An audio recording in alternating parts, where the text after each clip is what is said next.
Hello everyone, আসসালামু আলাইকুম। সবার কি অবস্থা, কেমন আছেন? আই হোপ সবাই অনেক বেশি ভালো আছেন। আলহামদুলিল্লাহ, আল্লাহর অশেষ রহমতে আমরা কিন্তু অনেক ভালো আছি। এই তো নতুন আরেকটা দিনে নতুন আরেকটা ভিডিও নিয়ে চলে আসলাম। আজকের ভিডিওটা অনেকটা জোড়াতালি ডিম তৈরি। তো এটা হচ্ছে গতকালকের বিকেলের ভিডিও। তো বিকালের দিকে কিন্তু আমাদের এদিকে আর কি শাক বিক্রি করা হয়, বা সকাল টাইমে এই দুই টাইমে কিন্তু দেখা যায় যে শাক পাওয়া যায়, ভালো ভালো শাক পাওয়া যায়। তো ওখান থেকে দুই একটি পাট শাক রেখে দিলাম। জিনিসের যে এত দাম, মানে সবজি বলেন, যে কোনো জিনিসেরই দাম বলেন, প্রচুর পরিমাণে দাম বেড়ে গেছে। তো এখানে হচ্ছে দুই আটি শাকের দাম আগে হয়তো বা 20 টাকা দিয়ে রাখা গেছে, কিন্তু এখন 40 টাকাই মানে রাখে, মানে 30 টাকা রাখে না, 40 টাকা রাখে। তো যাই হোক, 40 টাকা দিয়ে হচ্ছে দুই আটি শাক রেখে দিলাম, কুটে বেছে পরিষ্কার করে নিছি। তো ওদিন আর রান্না করিনি। আমি কিন্তু প্যাকেটে ভরে, মানে পলিতে ভরে ফ্রিজে রেখে দিয়েছিলাম। পরের দিন সকালের ভিডিও এটা। তো পরের দিন সকালে হচ্ছে শাকগুলো আমি নামিয়ে রাখলাম। শাক রান্না করবো সকালের জন্য। সচরাচর দেখা যায় যে আমি সকাল থেকে ভিডিও নেই না, তো আজকে ভাবলাম যে সকাল থেকে ভিডিও স্টার্ট করব। তো সকালে রান্নাবান্না দিয়ে আর কি ভিডিওটা শুরু করলাম। তো যাই হোক, শাক কিন্তু আমি কালকে বিকালে বেছে রেখে দিয়েছিলাম। তো ওই শাকগুলো হচ্ছে নামিয়ে নিলাম। আর আমি কিন্তু ভাতও বসিয়ে দিছি, যেহেতু শাক বাছাই আছে, রাঁধতে কিন্তু বেশি সময় লাগবে না। তো যাই হোক, ভাতও বসিয়ে দিছি, ভাত তো প্রায় মোটামুটি হয়ে গেছে। তারপরে হচ্ছে আমি শুটকির ভর্তা বানাবো, শাক ভাজি করব, আর হচ্ছে জাটকে মাছ ভাজি করে নেব। এই দিয়ে আজকে সকালে নাস্তা হবে। আর আমার আপুরা তো মাশাআল্লাহ সকালে রুটি চা অনেক মজার মজার খাবার দাবার খায়। হয়তোবা সেগুলো আপুদের কাছে ভালো লাগে। তা আমি একটু অন্য টাইপের, মানে আমার কাছে ভাতই ভালো লাগে বেশি, সকাল বলেন, দুপুর বলেন, রাত বলেন। আর শুটকি এখানে হচ্ছে কতগুলো কাসকি মাছ তো আপনারা হয়তো অনেকেই চিনেন, বা অনেকেই রান্নাবান্নাও করেন দেখি। তো এই কাসকি মাছের শুটকিটা আমার কাছে বেশ ভালোই লাগে। তো ওদিন হচ্ছে অনেকগুলো কাসকি মাছের শুটকি আনা হয়েছে। তো ভাবলাম যে রোদে দিয়ে রাখলে ভালো থাকবে অনেক দিন। তো এগুলো এমনিতেই 2 একদিন বাদে শেষ হয়ে যাবে, তারপরে হচ্ছে রোদে দিয়ে রাখাটাই ভালো মনে হয়। তো আমি কিছু শুটকি হচ্ছে টেলে নিছি ভাত হওয়ার পরে। আর শাকটাও হচ্ছে রান্না করে নিছি অফ ক্যামেরায়। এখন হচ্ছে আমি যেহেতু সবসময় ভর্তা বানালে আমার শাশুড়ি মাই বানায় ভর্তা, আর যে কোনো মাছ কোটাকাটি উনিই করে। মানে বড় বড় মাছগুলা আমি আর কি করতে পারি না, বা কুটলে অত সুন্দর হয় না। তো এই কারণে হচ্ছে আমি কখনো বড় মাছ কাটি না, ছোট মাছ হলে হয়তো বা কাটি, নয়তো কাটি না। তো এখানে হচ্ছে আমি আমার শাশুড়ি ভর্তাটা বানাবে, তো আমি হচ্ছে শুটকিগুলো ভালো করে ধুয়ে দিতেছিলাম। আর শাকও কিন্তু রান্না করা শেষ। শুটকির ভর্তা বানালে হচ্ছে গরম গরম ভাত দিয়ে শাক ভর্তা আর মাছ ভাজা দিয়ে খাবো। সকালে আমার ভাত আর ভর্তা হলে তেমন কিছুই লাগে না, শুধু খালি আমার মেয়ের জন্য একটু টেনশন।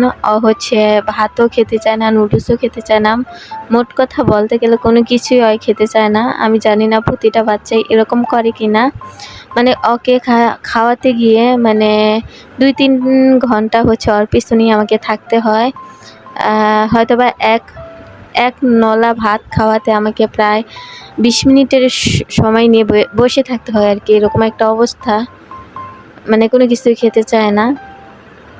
ও যখন ছোট 6 মাসের পর থেকে ওকে খাওয়া নিয়ে আমাকে এত কষ্ট করতে হয়, বাইরে হেঁটে হেঁটে বা কোনো গাড়ি দেখিয়ে, বা মানে অনেক ধরনের দেখে ওকে হচ্ছে আমাকে খাওয়ানো লাগে। তো যাই হোক, এটা যেহেতু মা হয়েছে, দায়িত্বটা তো পালন করতেই হবে, হাজারো কষ্ট হোক। তো এখানে হচ্ছে আমার শাশুড়ি মা আর কি ভর্তাটা বানিয়ে নিতেছে। তো আমি এখানে হচ্ছে 2-একটা ধনিয়া পাতা দিছি, বিলাতি ধনিয়া পাতা। ওই ধনিয়া পাতা ছিল না, তো বিলাতি ধনিয়া পাতাটা দিয়ে আজকে ভর্তা বানাবো। দেখবেন যে ভর্তা বলেন, ডাল বলেন, যে কোনো তরকারি বলেন, শেষে যখন আমরা ধনিয়া পাতাটা অ্যাড করি, দেখবেন যে তরকারির স্বাদটা দ্বিগুণ বেড়ে যায়। ডাল হোক, ভর্তা হোক, ধনিয়া পাতা দিলে কিন্তু যে কোনো জিনিসেরই স্বাদ দ্বিগুণ বেড়ে যায়। তো বিলাতি ধনিয়া পাতার আর কি গাছ আর কি রোপণ করে দেব। হয়তোবা একটা গাছ হলে ওখান থেকে কিন্তু অনেকগুলো ধনিয়া পাতাই হবে। আর ধনিয়া পাতা দিয়ে ভর্তা বানালে ভীষণই ভালো লাগে আমার কাছে। তো এই কারণে হচ্ছে গাছ থেকে উঠিয়ে মানে 2-3টা ধসে ওখান থেকে উঠিয়ে হচ্ছে ভর্তাটা বানিয়ে নিলাম। তো এই তো ভর্তা কিন্তু প্রায় বানানো শেষ। তো শিলে বেটে কিন্তু ভর্তা বানালে বেশি ভালো লাগে। আমার মনে হয় ব্লেন্ডার করলে অতটা ভালো লাগে না। শিল পাটায় বেটে মজা করে ঝাল ঝাল করে ভর্তা বানালে বেশি ভালো লাগে।